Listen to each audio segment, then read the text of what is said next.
አክሱም ላይ ያሉ ኦርቶዶክሶች ግን ለኢስላም ያላቸው ጥላቻ ምን ድረስ ነው?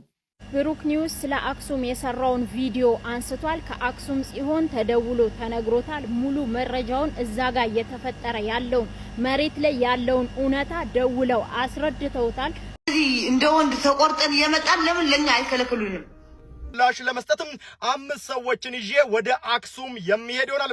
ስለዚህ በተለይም ደግሞ እኔ ላይ ቪዲዮ የሰራችሁ 2 ሙስሊም ወንድሞቼና ቲክቶከሮቹ እየተወዛገቡ ይገኛሉ። ይሄ አረመኔ ነው። በስመ አብ ተቆጣችን በሚል ሰበብ አክስቱን ገሎ በሽንኩርት መክተፊያ ቆራርጦ የጣለው ግለሰብ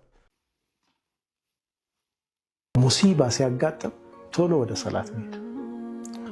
ሰምተናል እኮ ብዙ ጊዜ ነብዩ ሰለላሁ ዐለይሂ ወሰለም ኢዛ ፈዛ። አሰላሙ አለይኩም ወራህመቱላሂ ወበረካቱ። የአላህ ዝነቻና ሰላም ፍቅር ጤና በያላችሁበት ዳር በርሉ በሁላችሁም ላይ ይሁን። ሳይድ ነኝ። ዛሬም እንደተለመደው አነጋጋሪ፣ አስተማሪ፣ እጅግ በጣም ምርጥና አዳዲስ መረጃዎችን ይዤ ቀርቤያለሁ። እነዛን ቪዲዮችን እንመለከታለን። ለዚህ ዩቲዩብ ቻናል አዲስ ሆናችሁ ግን ሰብስክራይብ ያደርጋችሁ ቤተሰብ ሁኑ።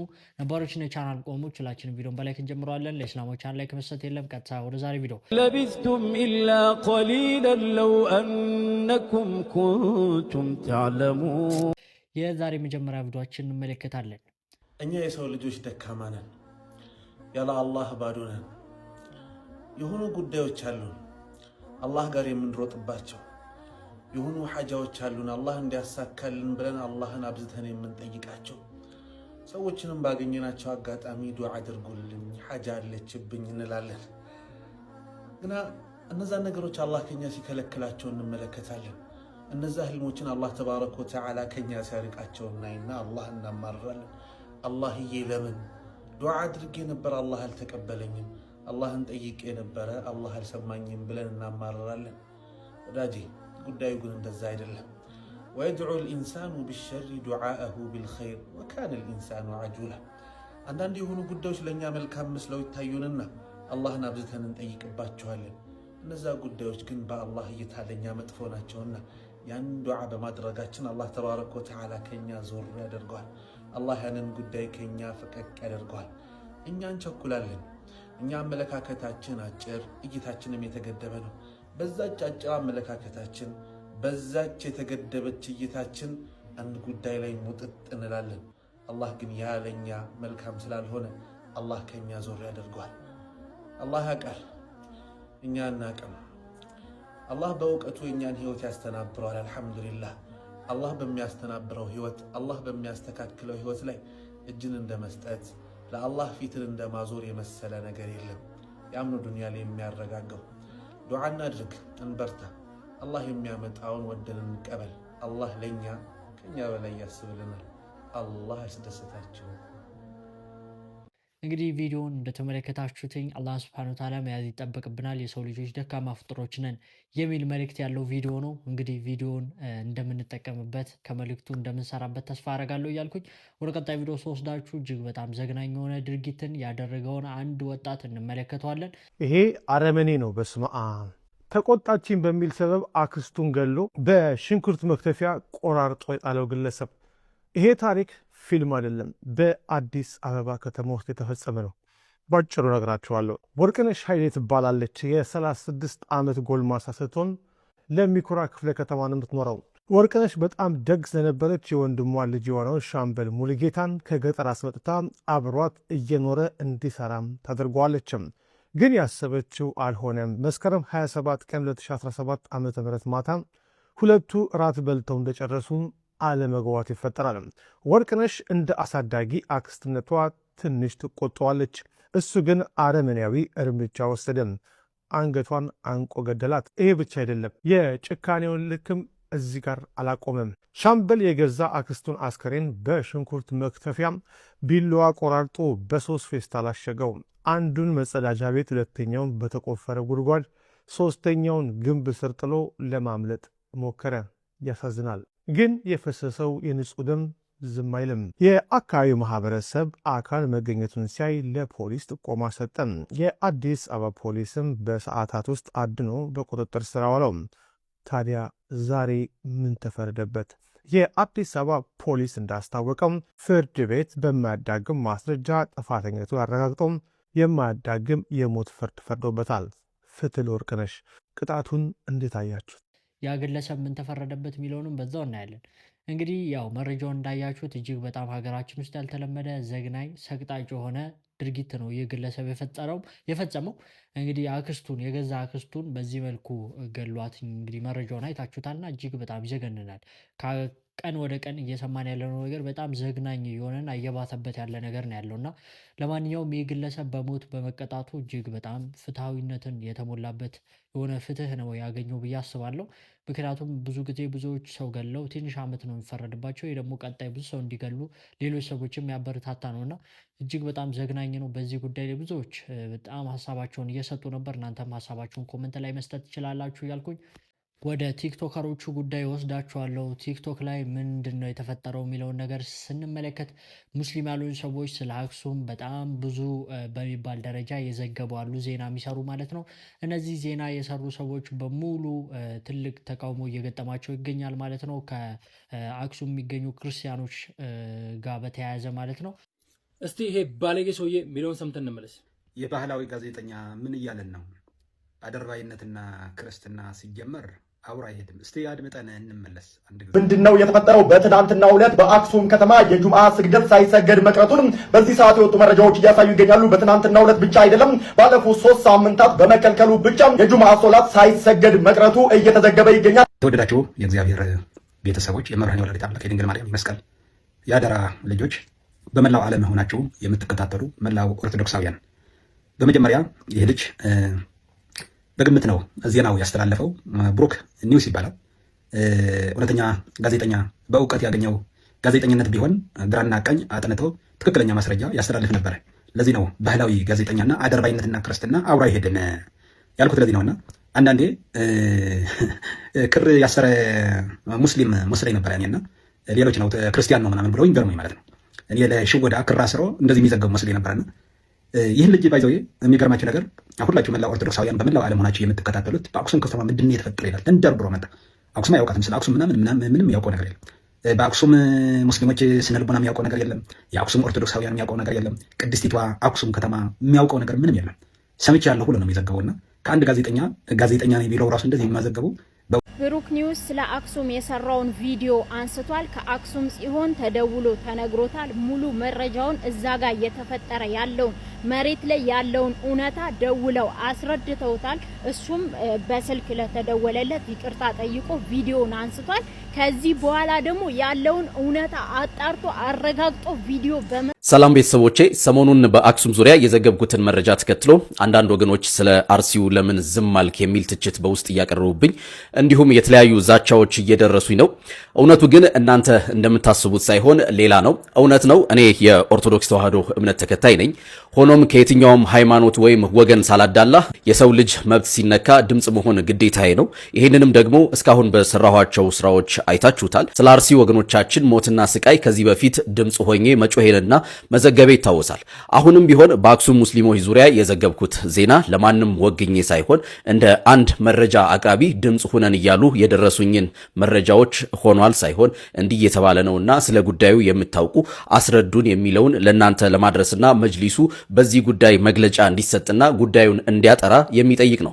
ማንኛውም ኢትዮጵያዊ በሃይማኖቱ ምክንያት ጫና ሲደርስበት ድምጽ መሆን የሁላችንም ኃላፊነት ነው። የአርሲውንም ይሁን የአክሱምን ጉዳይ በቦታው ባልገኝም በውስጥ በሚደርሱኝ መረጃዎች ተመርኩዤ ለእናንተ ሐሳብ እንድትሰጡበትና ለተጎዱ ድምጽ እንድትሆኑ አቀርባለሁ። ልብ በሉ፣ በቦታው ሄጄ ሳይሆን በውስጥ በሚደርሱኝ መልእክቶች ነው የሁለቱንም የሰራሁት።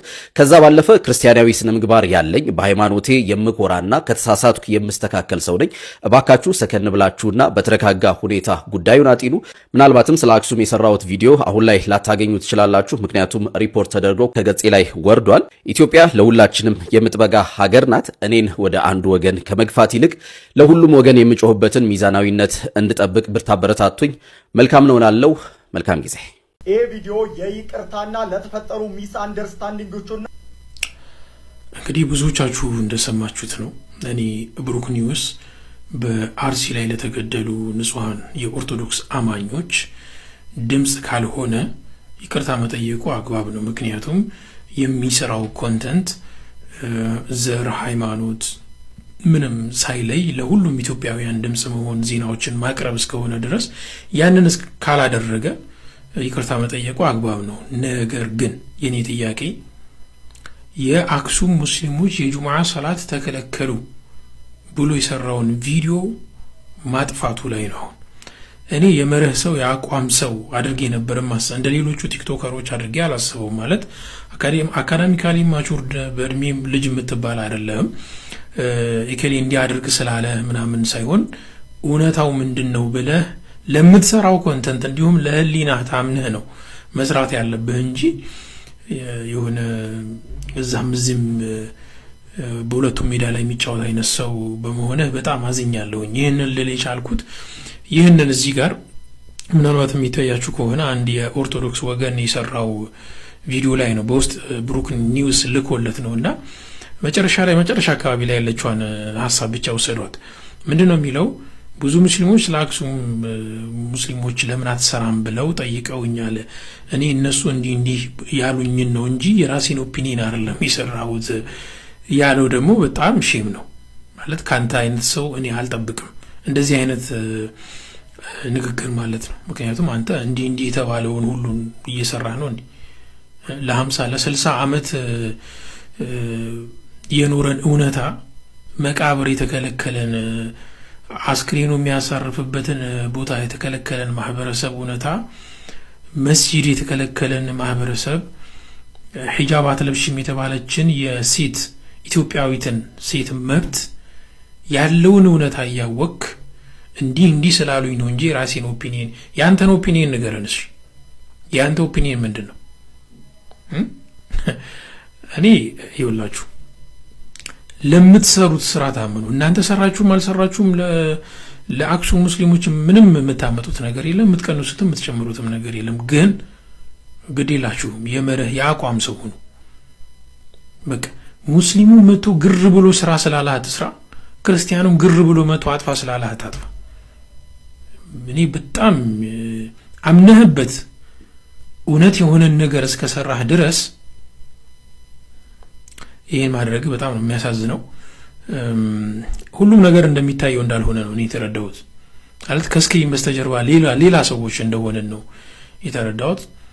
ብቻ በጣም ሼም ወላሂ በጣም ነው የደበረኝ ይሄን ልጅ እንደሌሎቹ ቲክቶከሮች ስለማላየው ነው። ማለት ለየት ያለ አካዳሚካሊም ባህሪውም ከሌሎቹም ወጣ ያለ ባህሪ ስለሌለው ብቻ ከስክሪን በስተጀርባ ያለን ማንነት እናስተካክል። እውነተኞች መንጋ በሞላው አሰቃቂው ዓለም ውስጥ የሚገኙ የፍትህ ቅመሞች ናቸው። ብሩክ ኒውስ እና ብሩክ ዴይሊ ስለ አክሱም የዘገቡትን ዜና በኦርቶዶክስ መንጋዎች ጫጫታ ፍራቻ ቪዲዮአቸውን አጥፍተዋል። ያላጠፉ ሰዎች አሉ። ብራቮ ነው የምለው። በነገራችን ላይ ሰው እንዲያጨበጭብላችሁ አይደለም ፍትሃዊ ሆናችሁ ቀጥ ብላችሁ የምትቆሙት።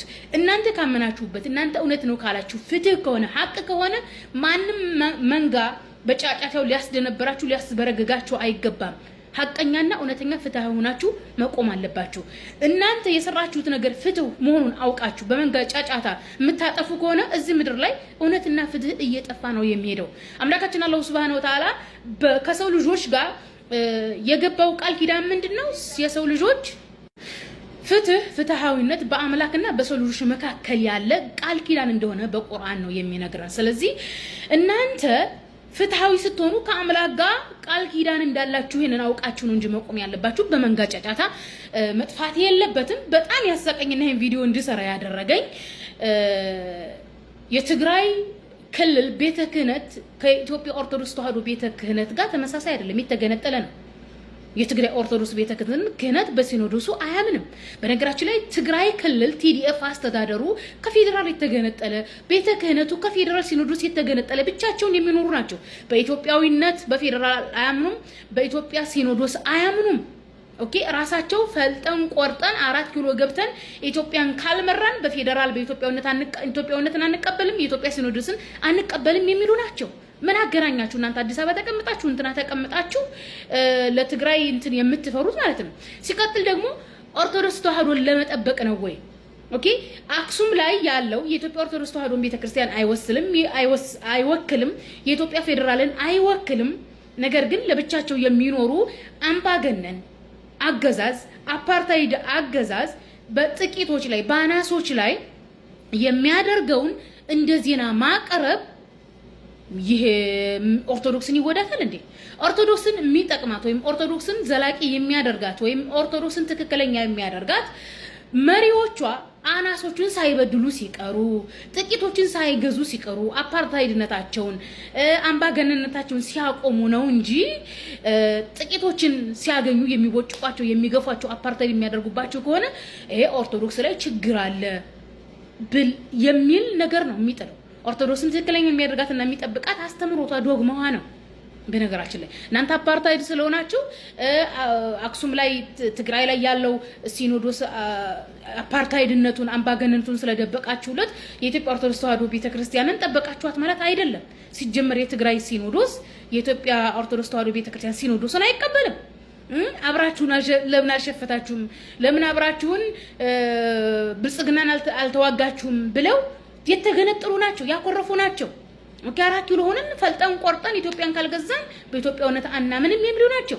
ስለዚህ በሃይማኖትን ብቻም ሳይሆን በአገሪቱ ሕግና ስርዓት ላይ ያመጹ አመፀኞች ናቸው እነዚህ ሰዎች በሃይማኖትን በኩል በፖለቲካም በኩል የሚሰሩት ስራ መጥፎ ነው ብለን ወደ ፌደራል ቤተ ክህነት ወደ ፌደራል መንግስት ማምጣት ሲገባላ እንዲያመጹ እንዳኮረፉ ወለ በቃ አለ አይደለ እዛው አመጿል። አመፀኛ መንከባከብ ነው። አይደብራችሁም? አመፀኛ ስንተንከባከቡ ትንሽ እንደ አታፍሩም?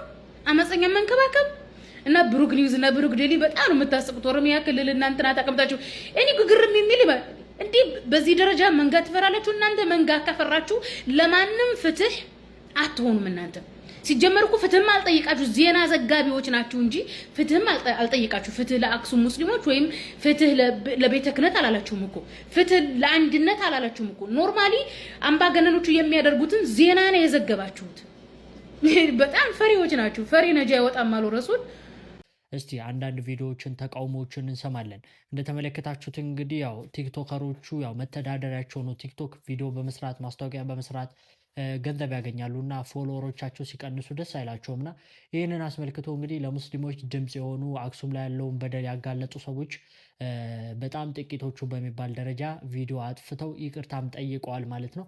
በዚህ ምክንያት ሙስሊም ማህበረሰብ ደግሞ ተመልሶ በእነዚህ ሰዎች ላይ ያው ጥላቻውን እያስመለከተ ያለበት ሁኔታ ነበር ማለት ነው። ፎሎ ያደረጉትን እስከ ማንሳት ድረስ ፈሪዎች ምናምን እስከ ማለት ድረስ ደርሷል ሙስሊም ማህበረሰብ። ለማንኛውም አክሱም ላይ ያለው በደል በጣም ከባድና አደገኛ እንደሆነ ሙስሊሞች ልታውቁት ይገባል። በአክሱም ከተማ ሌላ በደል እየደረሰ እንደሆነ እንግዲህ አሁን ላይ የትግራይ ክልል እስልምና ጉዳዮች ከፍተኛ ምክር ቤት ይዞት የወጣው መረጃ እያመላከተ ይገኛል። እንደሚታወቀው ከሰሞኑ በርካታ ነገሮች ስለ አክሱም ሙስሊሞች ማለት ነው እየተወሩ ይገኛሉ። በርካታ በደሎች እየደረሰባቸው ይገኛል። ታዲያ በተጨማሪ ማለት ነው የመቃብር ስፍራቸው እየተወረረ እንደሆነም እየተገለጸ ይገኛል። በደንብ ሪፖስት ኮፒ ሊንክና ሼር አድርጉት። መረጃውን ላጋራችሁ። በደንብ ኮፒ ሊንክ አድርጉት። የትግራይ እስልምና ጉዳዮች ከፍተኛ ምክር ቤት በአክሱም ከተማ ሙስሊሞች ላይ እየተፈጸመ ከሚገኘው የመብት ጥሰት በተጨማሪ በአብይ አዲ ከተማ በሚገኘው ጥንታዊ የሙስሊም መቃብር ቦታ ላይ እየተከናወነ ነው ባለው ያልተገባ የመሬት ወራ ዙሪያ ሐሙስ ሚያዝያ 22 ቀን 2018 ጋዜጣዊ መግለጫ እንደሚሰጥ ማስታውቋል። አሁን ላይ ሀሩን ሚዲያ ይዞት እንደወጣ መረጃ ከሆነ በአብይ አዲ ከተማ ከጥንት ጀምሮ የሙስሊሙ ማህበረሰብ መቃብር ሆኖ የሚያገለግለው በተለምዶ ሻሃዱ ወይም ደግሞ እንባ አህዲን ተብሎ የሚጠራው ታሪካዊ ቦታ የከተማው አስተዳደር መመሪያ በመጣስ ለሌላ እምነት ተከታዮች ለአምልኮ ቦታነት አሳልፎ ሰጥቷል ሲልም ገልጿል። ተደለመላው የዜና ማሰራጫ ተቋማት ባስተላለፈው ጥሪም ሙስሊሙ ማህበረሰብ ድምፁ ለህዝቡና ለሚመለከተው አካል ለማድረስ በቦታው ተገኝቶ የዜና ሽፋን እንዲሰጥም ጠይቋል። ሪፖስት ኮፒ ሊንክ ሼር አድርጉት። በድጋሚ ፍትህ ለአክሱም ሙስሊሞች። መልካም ቀን። አክሱም ቀይ መስመራችን ነው። እዛ አንደራደርበትም። ሙስሊሞች ቢገደሉ እንደፈለጉ ቢደረጉ አይመለከታችሁም። ማንም ሰው አይመለከተውም። ሙስሊሞችም አይመለከታችሁም። እዚህ በቃ እኛ አምባገነኖች ነን እያሉ ያሉበት ሁኔታ አለ። ይህንን አስመልክቶ እንግዲህ ብዙዎች በዚህ ጉዳይ ላይ ሀሳብ ሰጥተዋል። ሙስሊም ወንድሞቻችን እናቶቻችን በዚህ ጉዳይ ላይ በጣም ተቀይመው እንግዲህ ሀሳብ እየሰሩ ቪዲዮ እየሰሩ ይገኛሉ። እናያለን። እኔ የምላችሁ ብሩክ ኒውስ የሚባለውን ጀለስ ስለ አክሱም ሙስሊሞች ያለውን እውነታውን ዘገበና ከዛ እንዴት ተዘግባለህ ምናምን የሚል ዘመቻ አድርገውበት ቪዲዮ አስጠፉት። ይቅርታም ጠየቀ ምናምን የሚል ነገር ሰማውና ገብቻ አየሁት። የይቅርታ ቪዲዮንም የስናት ዳይሬክትሊ ይቅርታ ግን አላ የሆነ ለማመቻመች ምናምን ተሞክሯል። ከዛ በኋላ እንግዲህ ይህ ምክንያቱ ምንድነው? ስለ አርሲ ያልዘገብክም ብሎኛል ነው እና የአርሲ ዘግብ ያለው የሚል ማስረጃ ነው ይዞ የመጣው። ፕሮብለም የአርሲን ጉዳይና የአክሱምን ጉዳይ ኢኩዌት ማድረጉ ራሱ ሲጀመር የማይገናኝ ነገር ነው። እንዴት እንደሆነ ልንገራችሁ። አክሱም ላይ እየተካሄደ ያለውን የመብት ጥሰትና የመብትን መርገጥ አክሱማውያን አክሱም ውስጥ ተወልዶ ያደጉ ሙስሊሞች እምነታቸውን በነፃነት እንዳይተገብሩ ህገ መንግስቱ የሰጣቸውን መብት በነፃነት እንዳይተገብሩና እንዲሁም ሲሞቱ እንኳን እንዳይቀበሩ ሬሳ ተሸክመው 40 ኪሎ ሜትር ምናምን እንዲጓዙ የሚያደርግ ጽንፈኝነት አክሱም ውስጥ ውሻ እንኳን ሲሞት ይቀበራል፣ አሳማን ቢሞት ይቀበራል፣ ሙስሊም ግን አይቀበርም አክሱም ውስጥ። ኢማጂን እንደዚህ አይነት ጥላቻና እንደዚህ አይነት ጽንፈኝነት ያለበትን እርምጃ የራሱ የሃይማኖቱ አባቶች ወጥተው ሲደግፉት አይተናል። በተደጋጋሚ ልክ ነው ብለው ሲከራከሩለት አይተናል እንደዚህ አይነትን ነገር። በተቃራኒው ግን የአርሲውን ጉዳይ ስናነሳ ለምንድን ነው የአርሲው ጉዳይ ሲጀመር ለሙስሊሞች የሚለጠፈው? በምን ማስረጃ ነው ሙስሊሞች ላይ የሚለጠፈው የሚለው ነገር ጥያቄ ሊነሳ ይገባል። ዝም ስንል እኮ የሆነ ሞኝ ሆነን አይደለም። አርሲ ውስጥ እየተፈጸመ ያለ ግድያ አለ። ኢትስ ኦብቪየስ። የሃይማኖት ተቋማት ጉባኤ ራሱ ሂዶ ሄጄ አጣርቻለሁ ያለው ግድያ አለ። ኢትስ ኦብቪየስ። ነገር ግን ኦርቶዶክሳውያን እንደሞቱት ሁሉ ማለት ነው የሃይማኖት ተቋማት ጉባኤ ከሁሉም ሃይማኖቶች ተወካዮችን ወክሎ እዛው ቦታው ድረስ ሂዶ እንዳጣራው ሙስሊሞችም ሟቾች አሉ፣ ቀላል ቁጥር የማይባል። ስለዚህ ለምንድነው ለሙስሊሞች የሚለጠፈው? መወገዝ ካለበት ኢትስ ኦብቪየስ። ኦፍ ኮርስ ማንም አላግባብ ሊሞት አይገባም፣ ማንም አላግባብ ሊገደል አይገባም። ሪጋርድለስ ኦፍ ሂዝ ሪሊጅን እምነቱ ምንም ይሁን ለምን ድንጋይ አያመልክም፣ አላግባብ ማንም ሊሞት አይገባም። ነገር ግን ከሟቾች ውስጥ የሆኑትን ብቻ ነጥለን በሃይማኖታቸው ኦር በከለራቸው ኦር በብሔራቸው ነገራቶችን ሰግሪጌት ለማድረግ መሞከር አፓርታይድ ነው። ኢትስ ኦብቪየስ። ሰግሪጌት መደረግ የለ በሬሳ ፖለቲካ መሰራት የለበትም። ሟቾች የሃይማኖት ተቋማት ጉባኤ ከሁሉም ሃይማኖቶች ወስዶ እንዳጣራው ሟቾች ውስጥ ሙስሊሞችም እንዳሉበት ኦርቶዶክሳውያንም እንዳሉበት ጥቃቱ ሃይማኖትን ያለየና ሁሉንም ያጠቃ ነው የሚል ሪፖርት ይዞ መጥቷል። ከሁሉም የራሱ የኦርቶዶክስ ተዋሕዶ ቤተክርስቲያን ሰዎች ያሉበት ጥናት ማለት ነው። ስለዚህ ለምንድን ነው ለሙስሊሞች የምትለጥፉት? በምን ማስረጃ ነው ገዳዮቹ ሙስሊሞች ናቸው የሚል ኮንሰንሰስ ይሄ ዝም ብላችሁ የተስማማችሁት በምን ማስረጃ ነው? ባይ ዘ ዌይ የአርሲው ጉዳይ እስከ ትላንትና ለምሳሌ የተለያዩ ሪፖርቶች ሲወጡ እያየሁ ነበር። ትላንትና 3 ሰዎች ሞተዋል። አንድ የቤተክርስቲያን አገልጋይ ተገለዋል። ትላንትና አርሲ ውስጥ 3 ሰዎች ብያችኋለሁ አይደል? አንደኛው የቤተክርስቲያን አገልጋይ ናቸው። ሁለቱም አንዱኑ ታውቃላችሁ። ሁለቱ የእሳቸው ሙስሊም የሆኑ ወንድሞች ናቸው። እኒህ ሰውዬ ዘመዶቻቸው ወንድሞቻቸው ሙስሊሞች ናቸው እና ሙስሊም የሆኑ የእሳቸው ወንድሞች አብረው ተገለዋል። 3 ሰው ሲገደል 2ቱ ሙስሊሞች ናቸው፣ አንደኛው ክርስቲያን ናቸው። እዚህ ጋር የእሳቸውን ብቻ ወስደን ማጮህና ምንድን ነው ገዳዮቹን የሆነ ሃይማኖት አድርገን ለመለጠፍ ሞክረው ለምንድን ነው አርሲ ላይ እየተፈጠረ ያለ ነገር ሁለቱንም ሃይማኖቶች እየነካ ያለ ነገር ነው። ይህን ደግሞ የሃይማኖት ተቋማት ጉባኤ ያወጣው ሪፖርት ነው። ይህንን ግን የትኛውም የእስልምና እምነት ተከታይ ኦር የእስልምና እምነት አባት ወጥቶ በጥሩ እርምጃ ነው ደግ አደረጋችሁ ይህን እናስቀጥላለን ሲል እያለ ሲዝት አላየንም። በአክሱም በኩል ግን እየተደረገ ያለውን ወንጀልና ሰዎች እምነታቸውን በነጻነት እንዳይተገብሩ ህገ መንግስቱ የሰጣቸውን መብት እንዳይተገብሩ የማድረግ እርምጃ፣ ጽንፈኝነት የተሞላበት እርምጃን ግን አንዳንድ ሃይማኖት የራሱ የኦርቶዶክስ ተዋሕዶ ቤተክርስቲያን አባቶች ወጥተው ሲደግፉና እናስቀጥላለን እያሉ ሲዝቱ አይተናል። ስለዚህ ይህንን ሪያሊቲ ያለውን ዘገባ ብሩክ ኒውስ ዘገበ ተብሎ ዘመቻ ተከፍቶበት ያው አጥፍቶታል።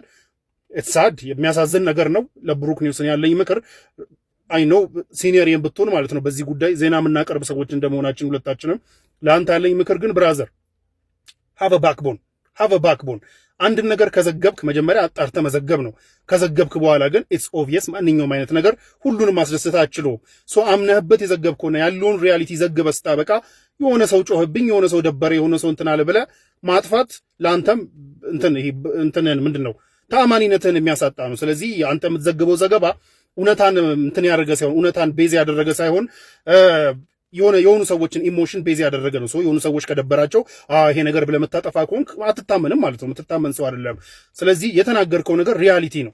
የይቅርታ ቪዲዮ ብለህ የሰራው ይቅርታ ቪዲዮ ላይ ደግሞ የሆነ አመቻምቸ ነው ለማለፍ የሞከርከው ስህተት ነው ብለህ አምነህ ከሆነ ያጠፋው ቪዲዮን አክሱም ላይ እንዲህ አይነት ነገር ሀፕን አላደረገም እኔ የተሳሳተ ዘገባ ነው ያዘገብኩት ብለህ ቪዲዮ ስራና ፖይንት ብላክ ካድ ቢኮዝ የሰራው ዘገባ ነው የምትሰራው አንተ።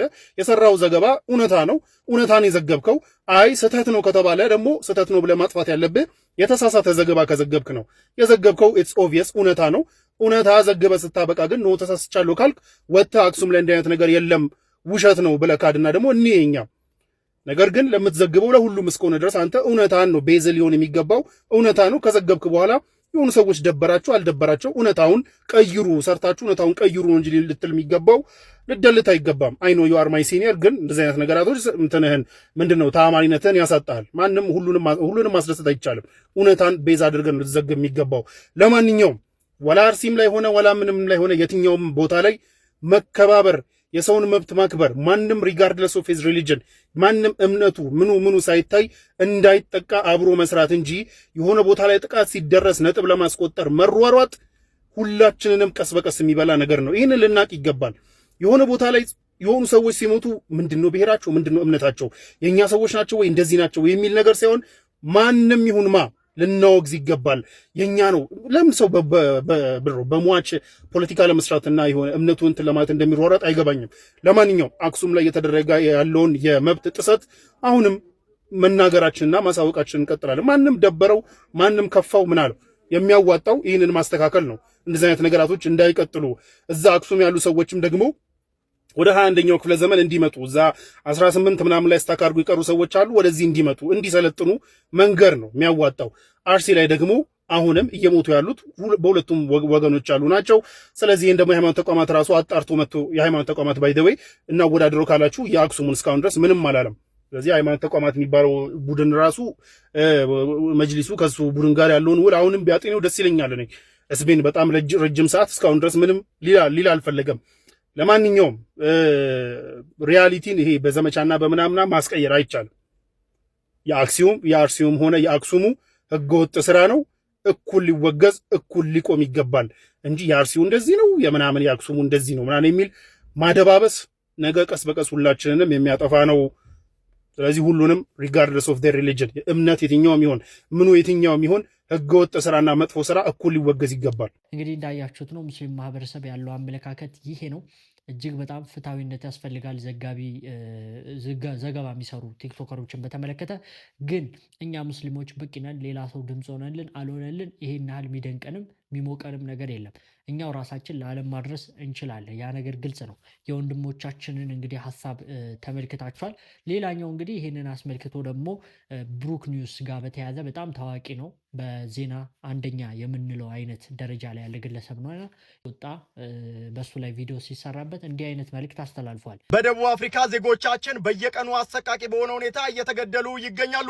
እዚህ ላይ እመለስበታለሁ። ነገር ግን አክሱም ያለውን ጉዳይ ምላሽ ለመስጠትም 5 ሰዎችን ይዤ ወደ አክሱም የሚሄድ ይሆናል። ስለዚህ በተለይም ደግሞ እኔ ላይ ቪዲዮ የሰራችሁ 2 ሙስሊም ወንድሞቼና 2 ክርስቲያን ወንድሞቼ ሙሉ ወጪ እኔ ችዬ አክሱም የምንሄድ ስለሆነ ፍላጎት ያላችሁ ልጆችም በውስጥ እንድትጽፉልኝ በአክብሮት ጠይቃለሁ። ከዛ ባለፈ ደግሞ እኔ አንድ ሰው ነኝ። እኔ ጋር ያለ ስልክም ሁሉም ሰው ጋር አለ ብዬ አስባለሁ። እኔ መንግስት አይደለሁም፣ ምንም ማድረግ አልችልም። ስለምታከብሩኝና ከኔ ብዙ ጠብቃችሁ ስላላገኛችሁ እንደተከፋችሁ አውቃለሁ። ግን እኔም እንደናንተ ሰው ነኝ። በሀገራችን በጣም ብዙ ችግር አለ። አክሱም ከተማ ሙስሊም ወንድሞቼ እንደዚሁም ደግሞ ክርስቲያን አባቶቼም ደውለውልኛል። ስለዚህ እዛ እንሄዳለን፣ እናወራለን፣ የምንችለውን 5 ሆነን እንሰራለን። እናንተም ያያችሁትን ነገር ትሰራላችሁ። እኔም ደግሞ የተሳሳትኩትን አርሜ ትክክል የሆንኩትን አስቀጥዬ የተሻለ ነገር እንሰራለን። የቀረውን ነገር ደግሞ መንግስት የሚችል ከሆነ ይሰራዋል ማለት ነው። ስለዚህ ሁሉንም ሰው ማስደሰት ብችል በጣም ደስ ይለኝ ነበር፣ ነገር ግን አልቻልኩም። ስለዚህ ሶሪ ማለት ፈልጋለሁ። አርሲ ያሉ ወገኖቻችንን ለመጠየቅና ለማጽናናትም ወደ 20 የምንሆን ቲክቶከሮች በቅርቡ የምንሄደናል። እዛም ሆነን ቪዲዮ እንሰራለን። አክሱም ደግሞ እኛ 5 ሆነን ሄደን ሁላችሁትም ያሰባችሁትን ያያችሁትን የፈለጋችሁትን ነገር ሰርታችሁ እኔም የተፈጠረውን ነገር በአካል ተመልክቼ የምመለስ ይሆናል ማለት ነው። በማወቅም ይሁን ባለማወቅ ያስከፋዋችሁ በሙሉ በድጋሜ ይቅርታ መጠየቅ እፈልጋለሁ። እኔ እናንተ የምትሰጡኝን ክብር ያክልም መድረስና መስራት ማሳካት ስላልቻልኩኝ በድጋሜ ይቅርታ ማለት ፈልጋለሁ። ከኔ በጣም ብዙ ይጠበቃል። ያንን ለማድረግም እጥራለሁ። አመሰግናለሁ። ይህ መልእክቱን እንዴት አያችሁትኝ? ብዙዎች ጥሩ ሀሳብ ነው እያሉት ይገኛሉ። ነገር ግን አሁን ብሩክ ኒውስ እያለ ያለው ነገር ምንም አልገባኝም። ምክንያቱም እዛ ሄዶ ምን ሊሰራ ነው? ምን ለማድረግ ነው? አክሱም ላይ ያለውን ነገር እኮ በግልጽ እኮ ተመልክተነዋል፣ አይተነዋል እኮ በቃ ሰላት እንዳይሰግዱ አድርገዋል፣ መስጊድ ዘግተዋል፣ ሂጃብ ከልክለዋል። ምን ልታረግ ነው የምትሄደው ነው የኔ ጥያቄ። ምን ለማድረግ አንተ ምንድን ነህ? የኔ ጥያቄ ይሄ ነው። ሐሳብ ምናልባት የሆነ ራስህን ነፃ ለማውጣት ራስህን በቃ ከዚህ ነገር ሙስሊሞችንም ከማስከፋት ትንሽ እስቲ መለስ ላርጋቸው ለማለት ይሁን እኔ እንጃ። እኔ ምንም ልዩነቱ አልታየኝም። ይቅርታ ጠየቅ፣ ኦርቶዶክሳውያን አክሱሞችን ይቅርታ ጠየቅ። በሰራው ቪዲዮ ሙስሊሞች ላይ እንዲበደል እየሰራ ነው የሚባለውን ቪዲዮ በማጥፋት ይቅርታ ጠየቅ አጥፍተህ። ከዛ በኋላ ደግሞ አብረን እንሂድ ምን ለማድረግ ነው የሚካሄደው ነው ግራ የገባኝ ነገር እሱ ነው። ለማንኛውም የእናንተ ሀሳብ በዚህ ጉዳይ ላይ ምንድን ነው? ሀሳባችሁን ኮመንት ላይ ማስቀመጥ ትችላላችሁ። አንዱ ቄስ እንዲህ ይላል፣ አትገላለጦቶቼ፣ አጋንንትን የሚስቡ ልብሶች አትልበሱ። እደግመዋለሁ፣ ይሄ ክርስትና ባህል አይደለም። ስትቀርብ መላ አካላቷ እንዲሸፈን መሰረታዊ መገለጥ ካለባቸው አካላቶቿ ውጪ ሌሎቹ መሸፈን አለባቸው። ወንድሞቼንም በዝሙት እንዲሳቡ ፈተና አልሆነም። ሁለተኛው ደግሞ የሰውነትን ቅርጽ አጉልቶ የሚያሳዩ ነገሮች መታየት የለባቸው። ከዚህ ሁሉ ነገር የምትተርፊ ከሆነ ሻሽ አድርግሽ ነበር አትገላ። እዚህ እንደ ወንድ ተቆርጠን እየመጣን ለምን ለኛ አይከለክሉንም? አዎ ለምን አይከለክሉንም? እንደ ትግራዊቲ እንደ አንድ ትግራዊቲ የአክሱም ሙስሊሞች ፍትህ እፈልጋለሁ። ማጀባቸው ክብራቸው ነው። አዎ ክብራቸው ነው። አይደለም እነሱ ከነጸጉራቸው ከነማንነታቸው ጸጉራቸው ተሸፍነው ገብተው እኔ እንኳን እንደዚህ ብዬ ወንድ መስዬ እንደ ፍላጎቴ የሆንኩ እንደ ፍላጎቴ እንትን ያልኩ እነሱ ጸጉራቸውን ደፍነው እንትን ያሉ ሊከለክሉ አይገባም። ኔቨር የአክሱም እዛ ጠቅላይ ሚኒስትር ነህ፣ የአብይ ሚኒስትር ነህ፣ የማን ሚኒስትር ነህ? እኔ አሁንም ነገም ለአክሱም ሙስሊሞች ፍትህ እፈልጋለሁ። አትገላለጡ ይላል። በነገራችን ላይ የትኛውም ሃይማኖት ተገላለጡ አይልም። እንደምታውቁት ቤተክርስቲያን ሲሄዱ ራሱ እንትን ያደርጋሉ። ምንድነው ነጭ ምንድነው የሚባለው ጋቢ ነው እንጃ ስሙ ጠፋብኝ። ነጠላ ያደርጋሉ። ለምን? ለመሸፋፈን። ሙስሊሞች ደግሞ ትምህርት ቤት ሲሄዱ ካልተገላለጣችሁ ሂጃብ አትለብሱም ብለው ነው አክሱም ላይ ከለከሉት። አዲስ አበባ ዩኒቨርሲቲም ኒቃብ ከልክሏል። በጣም ትልቅ የሆነ ጥላቻ፣ ትልቅ የሆነ በደል አለ። ይሄ ጉዳይን እንግዲህ ለመፍታት እነሱን ፍትህ መጠየቅ መፍትሄ አይመስለኝም፣ ቂልነትም ነው የሚመስለኝ። አላህ ስብሐነ ወተዓላ መፍትሄ ይስጣቸው። መጅሊሱን በዚህ ዙሪያ ላይ በደንብ መስራት ይጠበቅበታል። መጅሊሱ ምን እየሰራ ነው ያለው? ብዙዎች እየጠየቁ ይገኛሉ። የእኛም ጥያቄ ነው። በነገራችን ላይ መጅሊሱ እስካሁን ድረስ ስለ አክሱም ብዙም ነገር ሲያወራ እየሰሙ አይደለም። እኔ መጅሊሱ በጣም መንቀሳቀስ መቻል አለበት። ምክንያቱም ሙስሊም ማህበረሰብ የሚወክል ማዕከል መሪ ስለሆነ ማለት ነው። በዚህ ጉዳይ ላይ ከመንግስት ጋር በመስራት ይህንን ጉዳይ በአፋጣኝ ሊፈታው ይገባል። አክሱም ላይ ያሉ ክርስቲያኖች እንግዲህ አግባብ ያለውን ነገር እንዲያደርጉ ስርዓት እንዲይዙ መደረግ መቻል አለበት። በጣም ድንበር እያለፉ ነው የሚገኙት። ይህ ነገር ደግሞ ትልቅ የሆነ ሙስሊምና ሌላ ማህበረሰብና እንደዚሁም ክርስቲያኖች ጋር ጥላቻ የሚፈጥር ነገር ነው። ብዙ ክርስቲያኖች ብዙ ቦታ አብረውን ከሙስሊሞች ጋር ይኖራሉ፣ በሰላም በፍቅር እምነታቸውን እየተገበሩ። እንደምታውቁት አንዋርና ራጉኤል የሚባልም ደግሞ አለ። መስጊድ እዚህ ጋር ቤተክርስቲያን እዚህ ጋር አለ እና በዚህ አይነት ሁኔታ እየተኗኗርን ባለንበት ሰዓት ላይ የዚህን ያህል መስጊድ አይሰራም፣ ሙስሊሞች እምነታቸውን መተግበር አይችሉም ማለት ኢትዮጵያ ውስጥ እየተኖረ ማይቻል ነገር ነው። ይህ ነገር ሊፈታ ይገባል። ላለው ሙሲባ ያጋጥመሃል። ሙሲባ ሲያጋጥም ቶሎ ወደ ሰላት ነው። ሰምተናል እኮ ብዙ ጊዜ ነቢዩ ሰለላሁ ዐለይሂ ወሰለም ኢዛ ፈዘዐሁ ልአምር አንድ የሚያስደነግጥ ነገር ሲያጋጥማቸው ፈዚዐ ኢለ ሰላት ወደ ሰላት ቸኩሎ ይገባሉ። ቶሎ ወደ ሰላት ነው የሚቆሙት። ምንም አይነት ሙሲባ ሲደርስ ምንም ነገር ከማድረጋችን በፊት ሲረካ ላይ መስገድ ለምን መሰለህ? በዛ ሰዓት ከአላህ ውጭ እኮ መጠጊያ የለም። የእውነት ማለት ነው። አእምሮህን በደንብ ካሰራኸው ማን ነው ይህንን ሙሲባ ወደ ኸይር ሊቀይርልህ የሚችል? ማን ነው ከዚህ ሙሲባ ላይ ሰብር እንዲኖርህ የሚያደርግህ? ወማ ሰብሩከ ኢላ ቢላህ እኮ ትዕግስት እንኳን የሚገኘው በአላህ እኮ ነው። በራስህ እኮ ሰብር የለም። ሁሊቀል ኢንሳኑ ዐጁላ የሰው ልጅ እኮ ችኩል ነው በጣም። ለውላ አረበጥና ዐላ ቀልቢሃ እኮ አላህ ልብህ ላይ እኮ ስራ የሚሰራ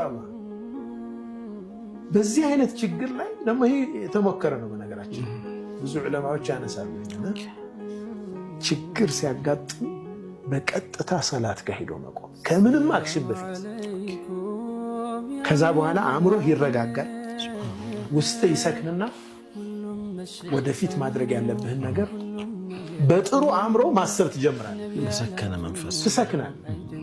ዱንያ ላይ ሙሲባ ያለ ነው እንግዲህ አላህ Subhanahu Wa Ta'ala ሙሲባዎችን ቀለል ያድርግልን።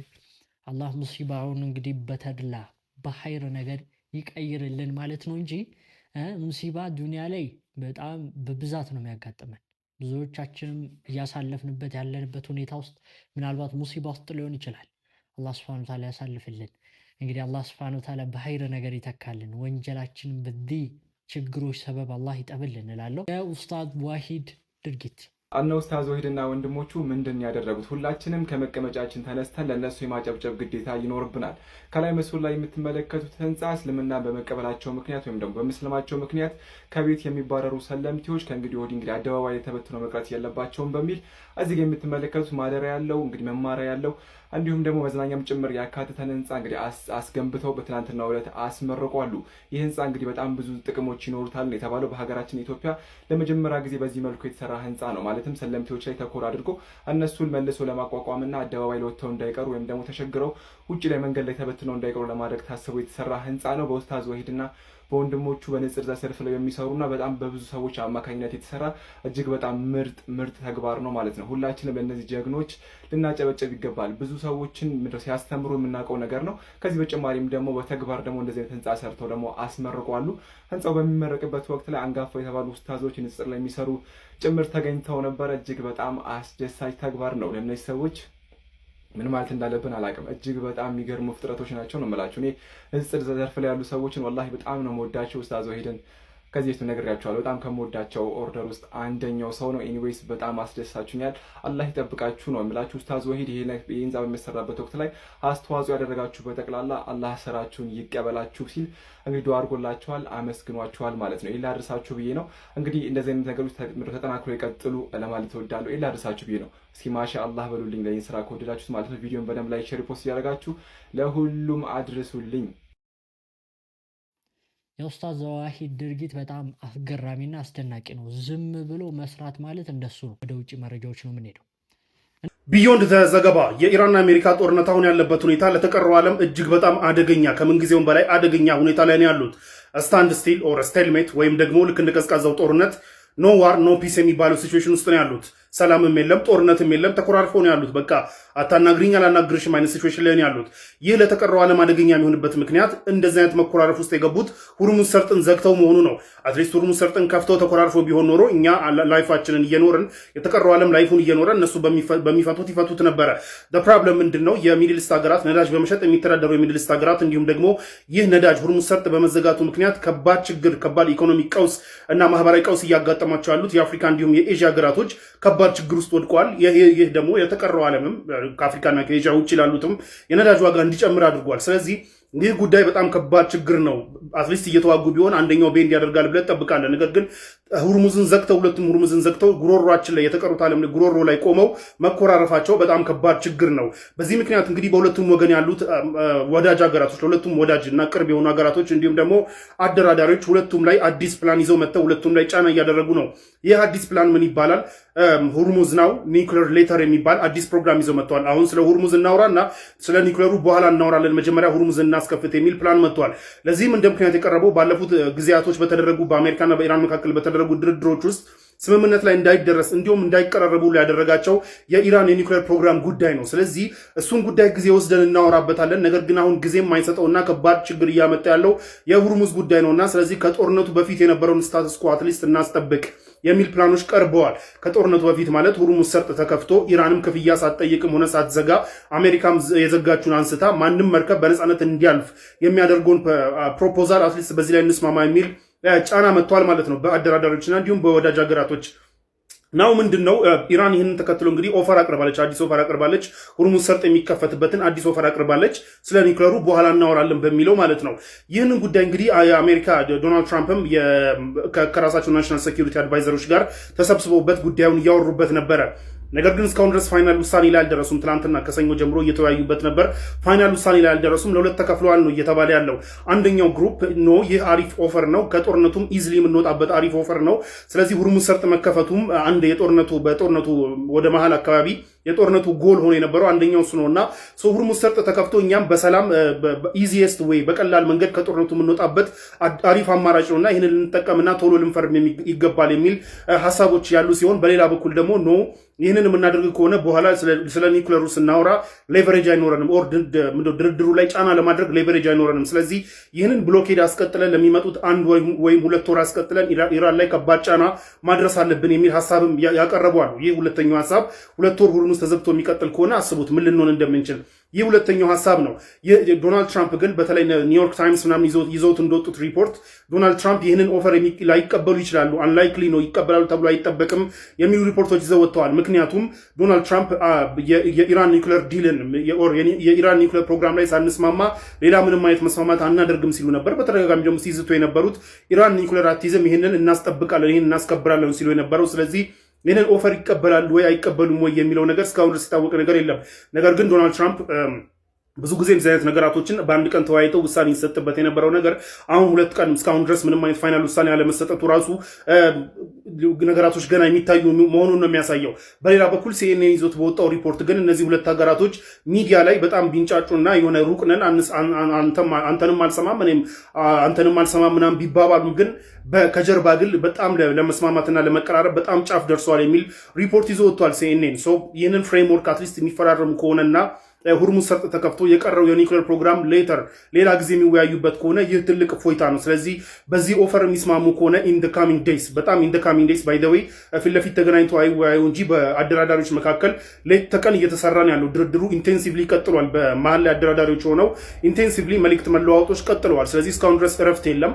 በተለይ አደራዳሪዋ ፓኪስታን ራሷ በዚህ ሁርሙዝ መዘጋት ከባድ ችግር የደረሰባት ሀገር አንዷ እሷ ነች። ሰው እንዲፈታ ከሚፈልጉት ውስጥ አንዷ እሷ ነች እና ምንም እረፍት የለም። መልእክቶች የተለዋወጡ ነው ያሉት።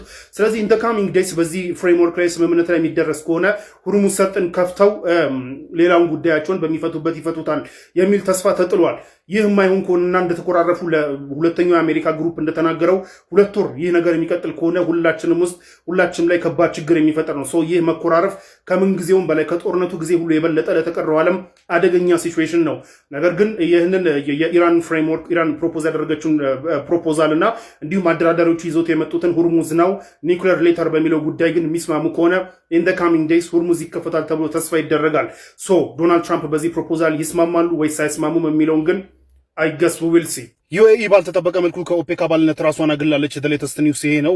ቅድም ቪዲዮ ሰርች ነበር አሩን ነው ቲክቶክ ይዞታል። ለማንኛውም ከኦፔክ እና እንዲሁም ከኦፔክ ፕላስ አባልነት ራሷን አግላለች። ይህ ኦፔክ የሚባለው ኦርጋናይዜሽን ኦፍ ፔትሮሊየም ኤክስፖርቲንግ ካንትሪስ ወይም ነዳጅ ኤክስፖርት የሚያደርጉ ሀገራቶች ኦርጋናይዜሽን ነው። ይህ ኦርጋናይዜሽን 1960ዎች ውስጥ ነው የተመሰረተው። ዩኤኢ ከ1967 ኦር ሰምቲንግ ጀምሮ እስካሁን ድረስ ኦልሞስት ለ57 ምናምን ዓመታት እንትን ነበረች አባል ነበረች። አሁን ባልተጠበቀ መልኩ እንግዲህ በድንገት ራሷን አግላለች።